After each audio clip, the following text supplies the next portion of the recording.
So in this Pages tutorial video, I will be showing you guys how to edit text color here on the Pages iPhone application. So if you were to go ahead in Pages here and just go ahead and type, the text, as you can tell, would be black or whatever default color you have it set to. Now, if you want to go ahead and change this, let's just say to red, you can do a couple different things here.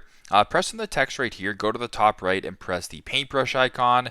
Once we're here, if we were to scroll down a little bit under text color, you can go ahead and select whatever color you want here. So these are the preset colors. If you wanted to go ahead and make it red, for instance, and I were to go ahead and type here, as you can tell, the text has now changed. Once again, press on the text, go to the top right, press on the paintbrush, scroll down to text color. There's colors. You can go ahead and select purple, whatever the case may be. And if I were to text right here, it would be purple. So pretty simple, pretty straightforward. That's how to edit text color on the Pages iPhone application. Thanks again for watching, and I hope this video helps.